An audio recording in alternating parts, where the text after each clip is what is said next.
Hi guys, you're welcome to the theory of our short course on coming up with on creating unique business concept.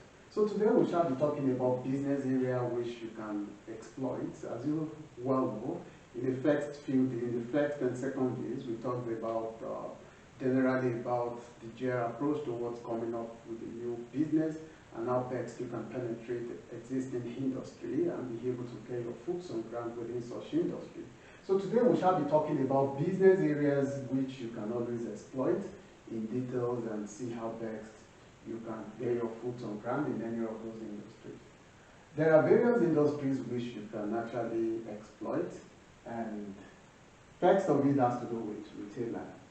In retailers, these are people who often buy products, and as soon as they buy the product, they have their own interest and as well sell the product out to the end users. A good example is what's happening on eBay. You see people who have things to sell, they sell it out on eBay, they sell it out on Amazon. There are people who as well buy things in wholesale and begin to sell it to end users directly. So more like taking position of more of a retailer, that is acting as a retailer at the same time. So when you go to eBay, you see people, you buy a lot of things from eBay or from Amazon. And most of these products are not owned by Amazon, but they are retailers who are using Amazon platform to sell their products. So you can as well think of things you can actually buy and sell out to people and put your own interest. And let's take for instance, you buy from a wholesaler, you buy a product at a rate of, let's say $10, then you sell it out for $15. So invariably you've made a profit of $5. So that's what retailers does. And a good example as well has to do with drop shipping. There are people who, they don't take inventories of products. All they do basically is they make an order for the product and they get it sent to you, and you put your own profit.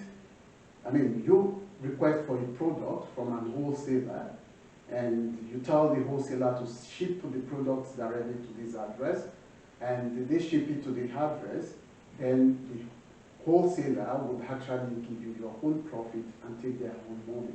So that's what dropshipping revolves around. And aside that, a good example of retailers are those people who actually sells for the end users within their community. Let's take, for instance, perhaps in your street, you find kiosks in which people sell things which people in the community urgently need. So these are retailers. You can as well look around your community and see if there is a need for you to serve in that area. If you observe that in major instances, people often go far to buy products, to buy things from supermarket, you want to as well think, okay, is it not possible to have a kiosk or to have a small shops around my community and see how best I can service my community with things they might need urgently. And with just little margin, you will be able to make significant amount of profit over the long period of time. That is, when you are able to serve them well, they might not necessarily have to be going that far to go for shoppings, rather they would prefer to buy things at close proximity, that is within the neighborhood, even though there's a little bit of difference in price. Because some would prefer to have things rather than going far. I mean, buy things from you rather than going far to buy those things. So those are areas you might want to exploit when it comes to retailers, that is buying things from wholesaler and selling it out to the end users. Also, we have consulting. Consulting has to do with selling of knowledge-based information. That is, the knowledge you have, you want to share it with people, you want to sell this, and it's often referred to as those who engage in such business are often referred to knowledge brokers. They disseminate the information they have, they sell the information they have in the form of knowledge to help other people. Let's say, for instance, you've been working in the manufacturing industry for quite a long time, and now you're heading towards retirement. You might as well think, okay, Can I actually consult with people based on my experience, based on the knowledge I've gathered all over the period of years? Can I utilize this knowledge to impart other people, to help foster their growth within the manufacturing industry? Or can you search out for people who might want to set up such manufacturing industry and serve as a consultant for them in order for them to be able to grow their own industry, considering the fact that you might as well be retiring very soon? Or let's assume you're not into the manufacturing industry. Whichever industry you're into, you want to leverage on the knowledge you've acquired over the period of time. It could be your experience, whatever it is you've acquired in form of knowledge. You want to utilize it to consult for other people. You want to seek out people who might need your knowledge, who might need this information you have at your disposal, and thus you see how best you consult for them and help them grow while at the same time thriving in form of returns, that is monetary returns, and as well value returns, creating values and getting money in return for it. So that as well is a business which you might as well want to look into. And aside that, you talk of coaching. There are a lot of areas which you can exploit when it comes to coaching. There are personal development coaches. There are, what's it called? There are varieties of coaches. There are diet coaches. There are exercise coaches. There are a lot of, and these are more like knowledge-based services. That is, knowledge you've acquired over a long period of time, or knowledge you've studied to acquire, you want to use it to impact people, and at the same time creating a business for yourself. Also, we have agriculture. No doubt about the fact that in major instances we often shy away from agriculture, but no doubt about the fact that it has its role to play. There are instances in which people build unique business concepts around agriculture. So you want to take a look at your environment and see how best you can leverage on agriculture. Perhaps there is a specific farm product, or there is a specific fruit which you realize will be much more nutritious for people in your community. But at the moment, it's no longer, at the moment, no one grows such crops, or no one grows such fruits within your neighborhood, within your community. You want to leverage on that and see how best you can grow such fruits to serve people within your community. Before you realize it, you'll be building a business around that. And aside that, there are fruits in major instances which people grow, but they can't translate those fruits into another food product. So you want to think through, okay, is it possible to translate this fruit into another food product? And you want to leverage on that. And perhaps if there is need for you to set up a manufacturing plant to be able to extract those products into another form of final product, then you want to do that. Let's take, for instance, lemon, water lemon, and banana, and all other fruits. If possible, if you realize within your neighborhood there have not been instances in which a company came up and start extracting those fruits into another final product, you can leverage on that and see how best you serve your community and serve the market within your environment by not only growing the fruits, but rather extracting those fruits into another form of final product. And that reminds me of a video I watched some time ago, in which a man set up a farm within his neighborhood in the United States, and he was able to serve his community. Because generally, when people within his community want to go for buy vegetables, they often go to the supermarkets. And in major instances, people rarely get fresh vegetables from a supermarket. But now this time around, this couple, they took it upon themselves to serve their communities with fresh vegetables. And before you realize it, the people in the community now begins to book for these products, for this vegetable well in advance. Even before the yield comes out, they begin to book for it. And in major instances, there are orders, and they begin to expand and grow in these vegetable farming. And no doubt about the fact that one thing that interests me most about this scenario or about the business concept is that there are some of those products which ordinarily are not something prevalent in the United States. They are something, they are fruits that are very nutritious, they are vegetables that are very nutritious in Africa, and people in the United States doesn't know about it, and but these people knows about it that, oh, this is a very nutritious vegetable. And they were able to bring it down to their neighborhood, introduce it to their neighborhood, and before you realize it, the people in the neighborhood, they tested it, they tried it out, and they realized that this thing is nutritious. I mean, it has a lot of vitamins, and it's healthy for them. And before you realize it, they fall in love with it. And I want to believe, as far as that region or that community is concerned, you would always be the first point of contact when it comes to such services or when it comes to getting that vegetable, because people around doesn't know much about it. So let's assume you've been into a specific area and you come across a product or a fruit or whatever it is, be it vegetable as well or whatever it is you come across, and you realize it's not common in your area or it's not in existence in your community. Why not take it upon yourself to introduce it within your community?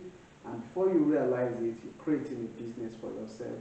And before you realize it as well, you're not only contributing value or helping other people in one way or the other, but at the same time, you're getting return over the investment of you being able to come up with a unique idea that is coming up with things you know it's in existence and it's serving a need in a specific area and bringing it down to your area to create values as well in one way or the other. So you want to take a close look at agriculture and see how best you can create something out of it. Let's take, for instance, there are instances, there are countries or communities in which they grow, for instance, maize. And in most instances, they don't have things they can utilize to process maize or to process any of those fruits into their final product. If you are the sort of person that has this creativeness towards designs of machines and all of it, why not think towards that and create something that will be able to help process, for instance, maize into another final product of food. And before you realize it, you design it, you manufacture it, and you start selling it out, you've created a business for yourself. And let's assume you are not the type that's into the designs of machinery, you're not the type who is into the creations of machines and all of that. But what you're basically into is being the idea of transparent or having a specific food being able to as well process into another food product. Then you can think of various foods or various food items and see how best you can as well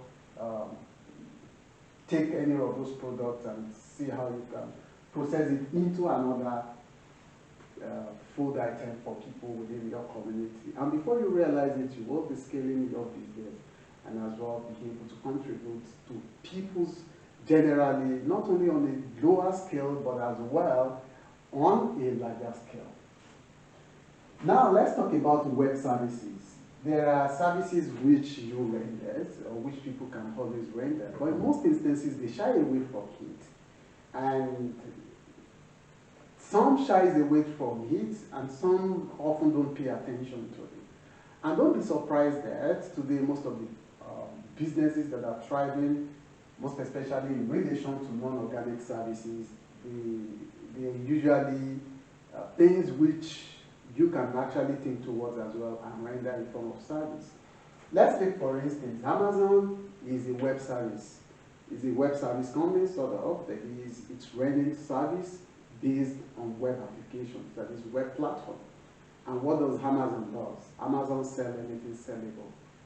And aside Amazon, you can be in your home and make an order for anything on Amazon and you have it delivered to you. That's a service. Your physical presence isn't required.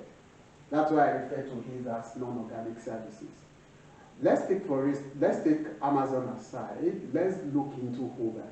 What does Uber do? Uber gives you the opportunity to be able to go right on the website, on Uber website, and make a request that, okay, I need a taxi to take me from one point to another.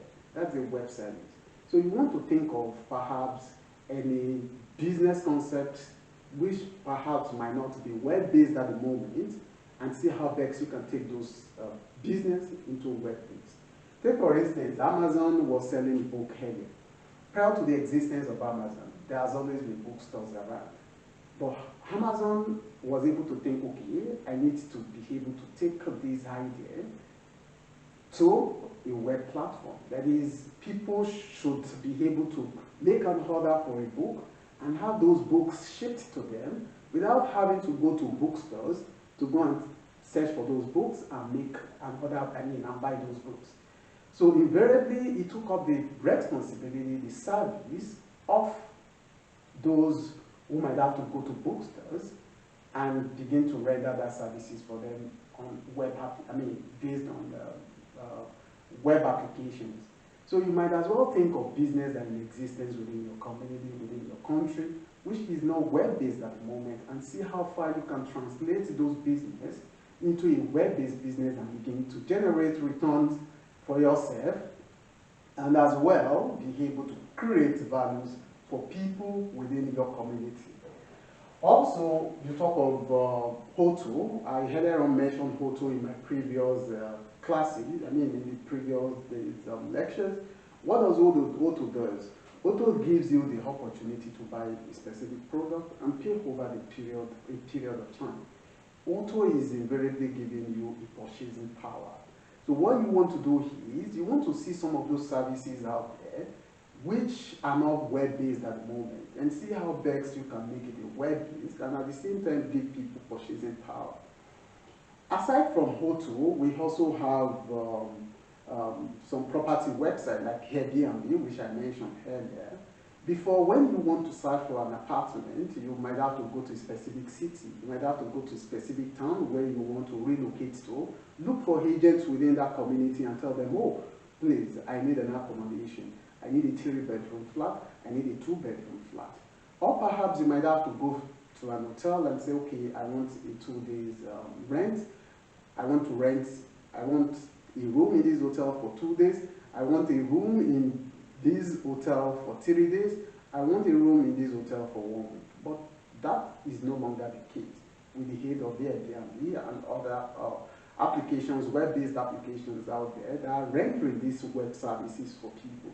So now you can, right away from your house, let's assume you're moving from Germany to the United States, all you just have to do is click on Airbnb and see how best you can book an appointment, book a short let, say for instance a month or for 2 months before you eventually get a permanent apartment in the US. And even right there, right within that 2 months, you can as well still check online to see where you can actually, to see how best you can get accommodation over a long period of time.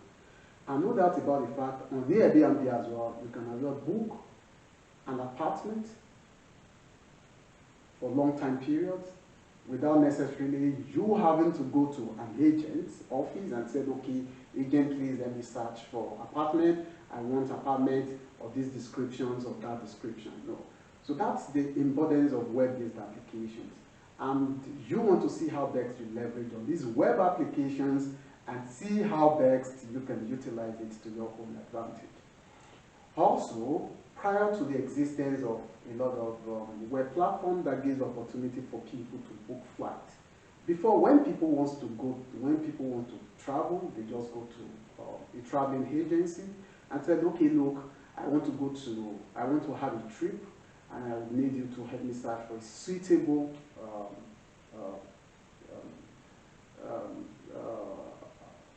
airline, and it goes pricing and suitable time.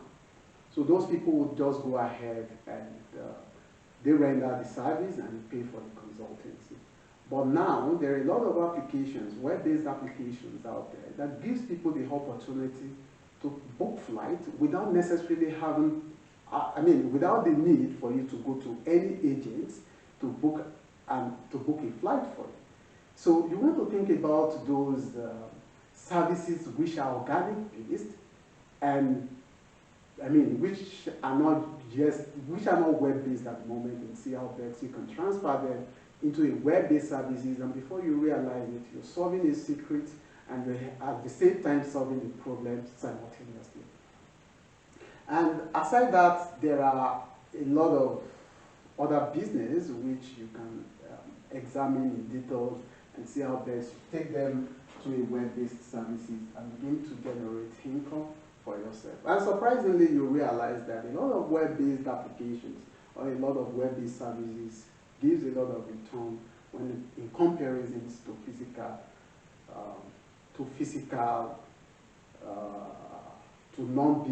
non-web-based services.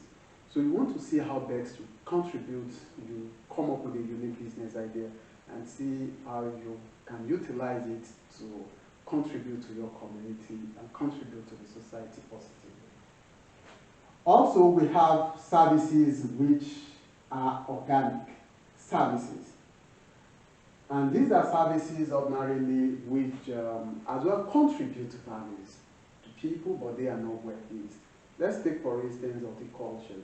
There are people who help in trimming flowers and who help in more like making a gardens very smooth, and they do all sort of things that contribute to, that require physical presence.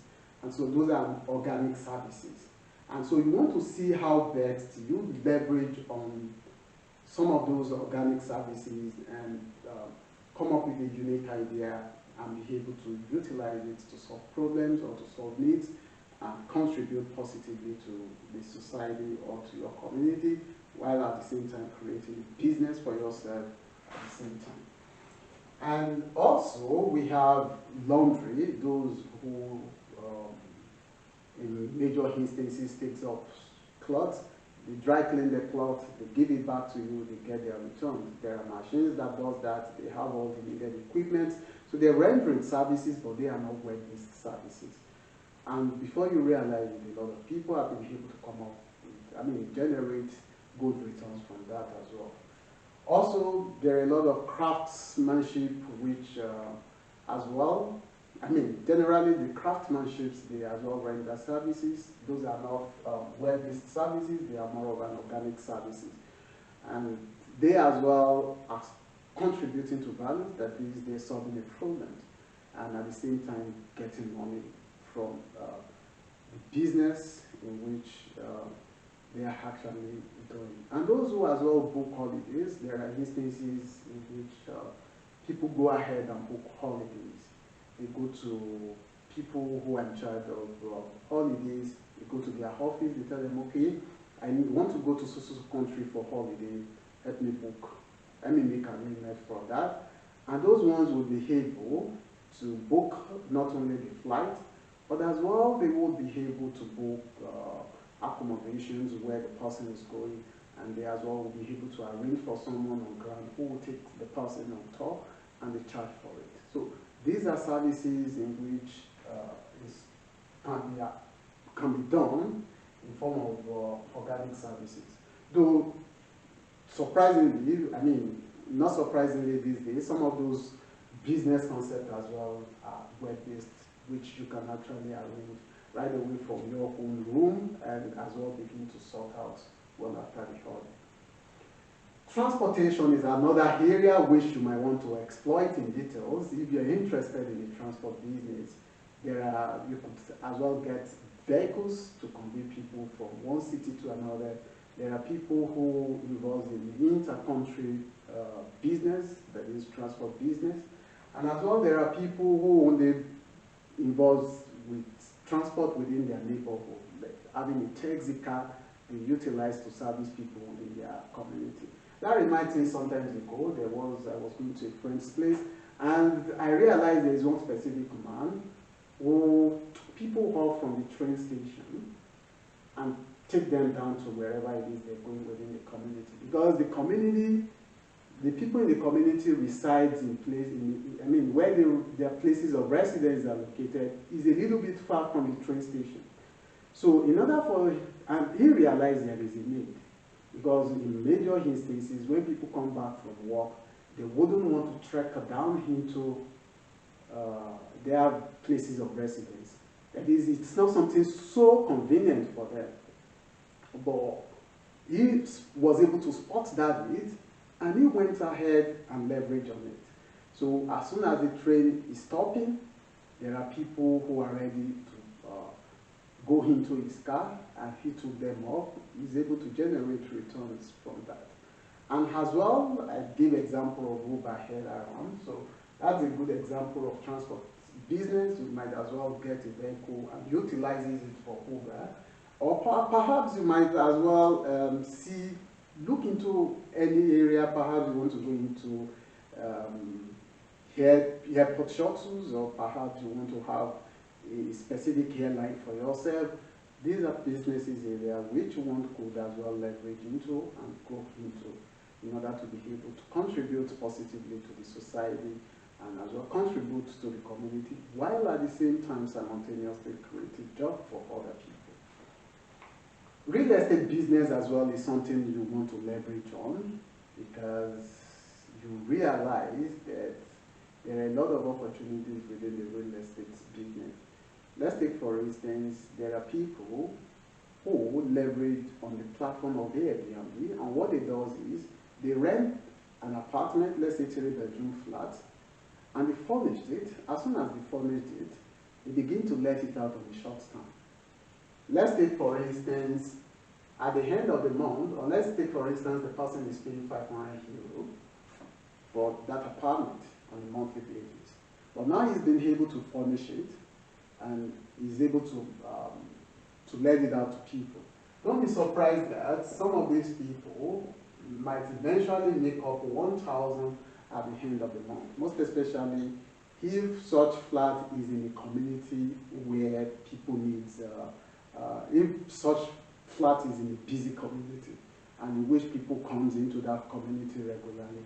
You realize people start booking over and over, and before you realize it, some might be making 1,000 at the end of the month, and some might even make much more than that. It all depends, because let's assume you booked, you have 500, you rent an apartment for 500, you furnished it, and let's take, for instance, on a weekly basis, you're able to see people who can always stay in those 3 bedrooms, and let's take, for instance, for one night is 20, or let's say for one night is €30, for instance, and you are able to have 3 rooms, and 3 times 3, you're talking of €90 per one night. And now let's assume you are having 30 days. Now you multiply 3 by 9. Now you're talking of 2,700 at the end of the month. If you are able to see people who can consistently maintain that room, live in that room for 1 month, or you see people coming in and going out, based on the busy nature of the city or the busy nature of the community. You see yourself making 2,700 at the end of the month, and at the end of the month you give 500 to the landlord, and what you just do is you smile, you pocket 2,000, you pocket 2,200, and you go ahead perhaps in any of the nearby restaurants. You give yourself kudos for the work done, for the concept you were able to come up with, and for how best you were able to solve problem, contribute values, and keep smiling to bank at the end of the month. So you want to see how best you think through these ideas within your communities, and see how best you contribute to values, not only on the short term, but rather on the long term. Because one thing you need to realize is, if you're able to get a room for 500 and you're able to furnish that room effectively, you realize that anyone who wants to book, who is looking for something economical, wouldn't go ahead and book an hotel that's going for 700, that's going for, let's take for instance, €70 per night, or that's going for €100 per night, when he sees a well-furnished apartment for €30 per night. So now you've been able to discover, okay, there's a loophole, and you're actually creating a business around that loophole. And let's assume you don't want to go into Airbnb, you don't want to go into short renters. You can actually buy an apartment. You can buy a building and sell that building. I think there's something often referred to as flipping. That is, you buy a building and you go ahead and sell the building again. Or perhaps you see a building that's meant to be sold. You initiate a bargain with the person who wants to sell the building. Said, okay, let's assume the building is going for let's say $40,000. Then you can talk to the person who is in charge of the building. Oh, I'm interested in this building. Can I give you a contract? I want to buy this building. You initiate contract agreement with the person. You can actually post-date the check, sort of, and you go ahead and look for someone who wants to buy this. And let's assume you were able to get someone who is ready and willing to buy it for $50,000. You just initiate a contract with this person as well. You conclude a deal with the person. And now before you realize it, you have $10,000 to smile to bank with. Or let's assume you don't want to, you bargain this to $30 or $30,000, take for instance, and now this as well, you have this for $50, you have $20,000. So there's a way the whole flipping goes, but you want to see how best you can leverage on that as well. You buy a building, you resell it. In major instances, if they are whole building, you do the furnishing, you do the repair work, and you sell it out in a well neatly format. And let's assume you don't want to do that. You want to go into the commercial building sales. You want to buy and as well sell. Or perhaps you want to build and rent for people. That as well is very wholesome. You want to see how best to think through within your community and observe which of the problems are not yet solved at the moment, and you want to leverage on it and see how best you can contributing values to people within your community. Also, let's talk about manufacturing as well as production. You as well want to examine what you can actually produce to see how best you can solve the problem within your community. I was so impressed some days ago when I saw a guy who has this very creative approach, though the money or the finances wasn't there, but you realize this is someone who can actually solve the problem. This guy actually designed the car. The car has the feature to be able to not only walk on the road, he can drive the car on the road, he can as well drive the car on the sea, on the water, and as well he can as well drive this car. He can actually fly this car. You realize that's a very great concept. Though agreeably there is no finances, perhaps, because the country where it's located they've not been able to see how best to leverage on those intellectuals and those who have these raw talents and see how best to annex those with raw talents. But I want to believe if that guy has the needed finances and all of that, he will be contributing values to the society as well positively. And because ordinarily there are people who would want to take advantage of opportunity to ease life for themselves. Let's assume they are in the traffic, they can always change the model or the model of their, the applications of their vehicles. If the vehicles can fly, they can just take the vehicles, just fly off from the traffic. And if they have to go on holiday and see the need to drive their car on the sea or on the water, they can always leverage on that, and there they go.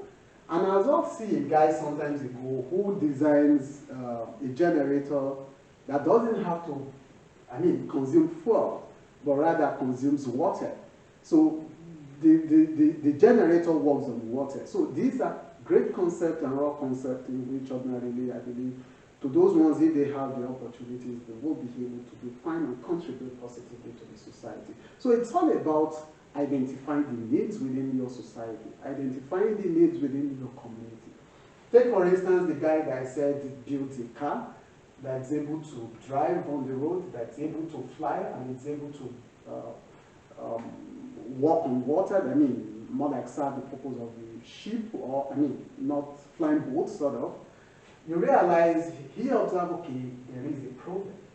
And that's the problem is, in instances, people might just choose, okay, if, let's assume there is traffic, I can always fly, and if I can't fly, I can always walk on water.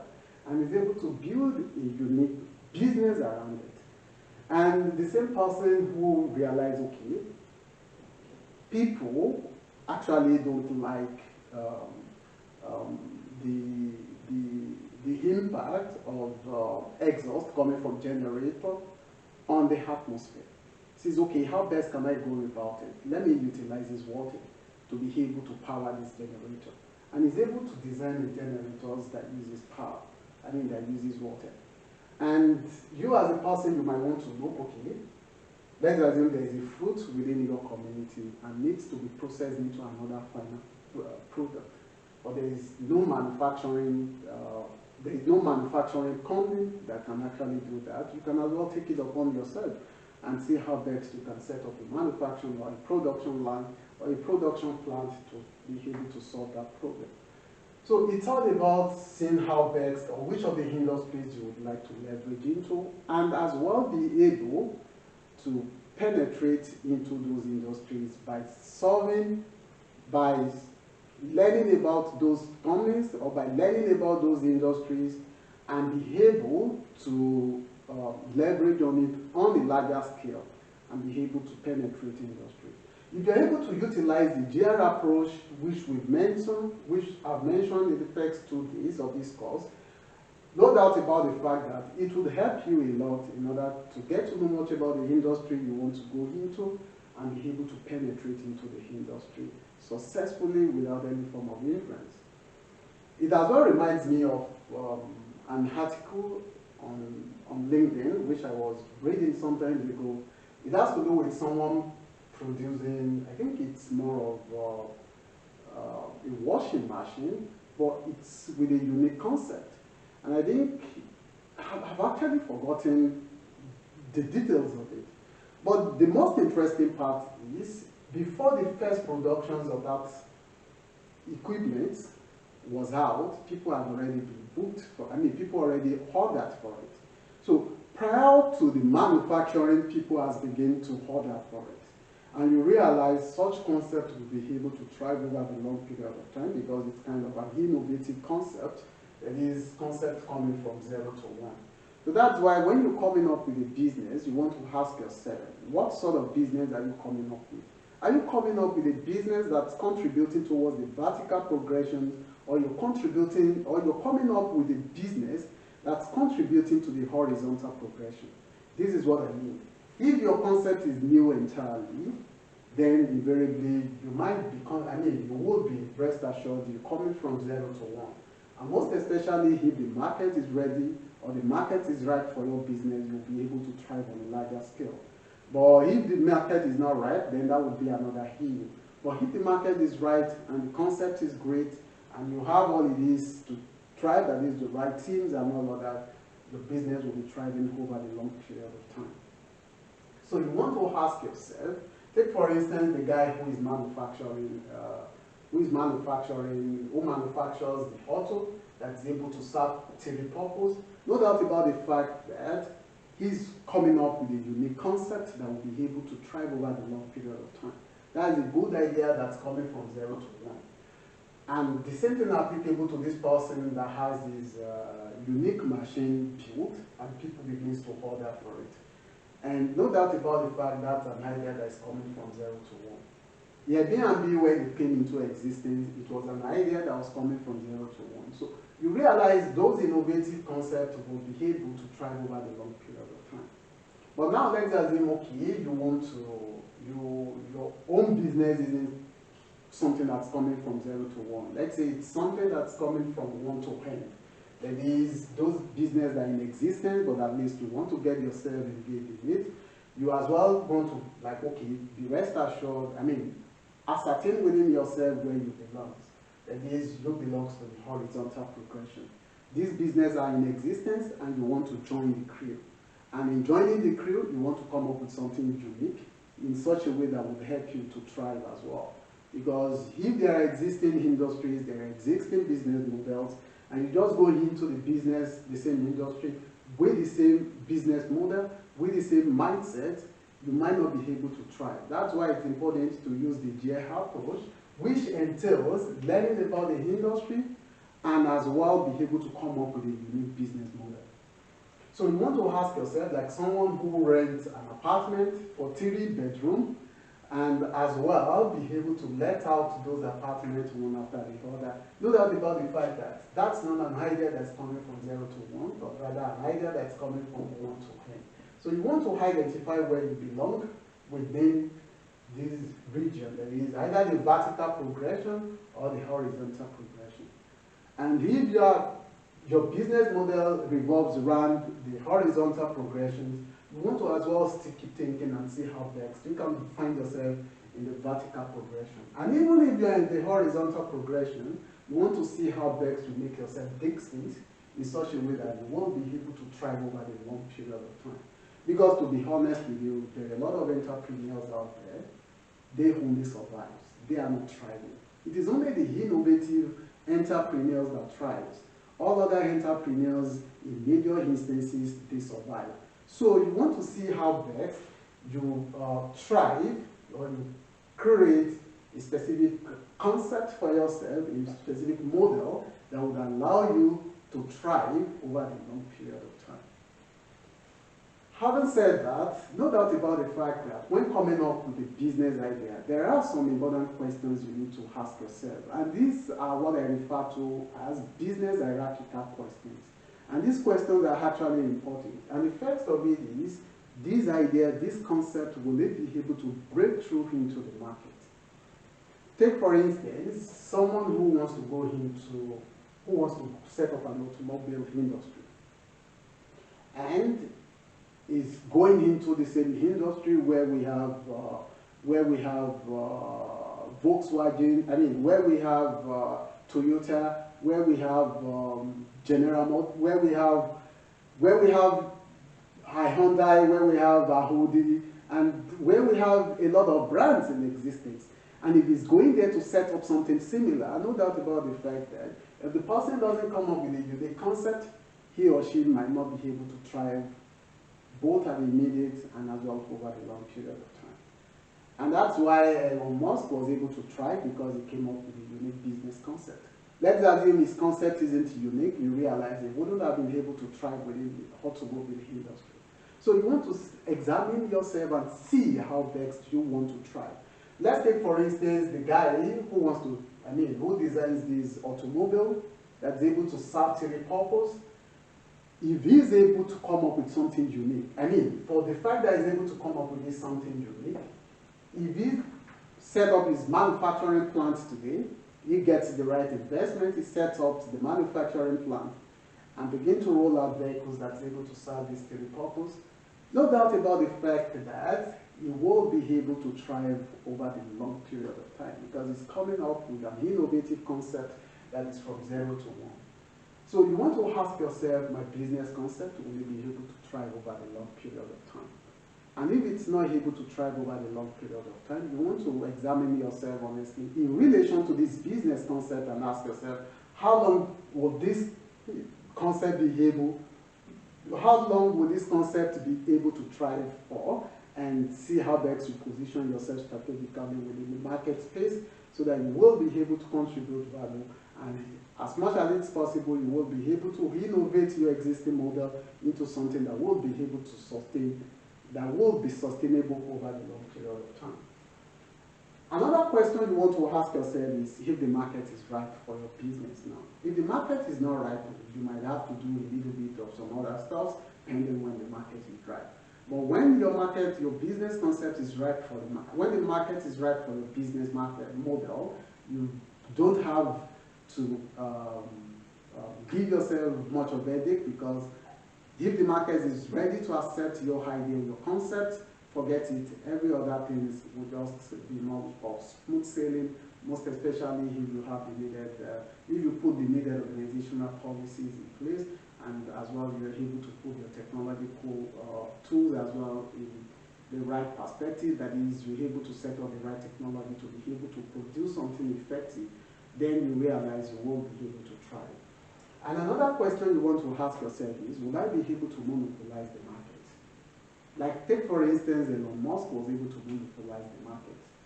And what's it called? Amazon was able to monopolize the market.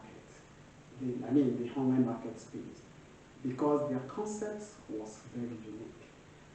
So if you're coming up with a unique idea or with a business concept, you want to ask yourself, will I be able to monopolize the market?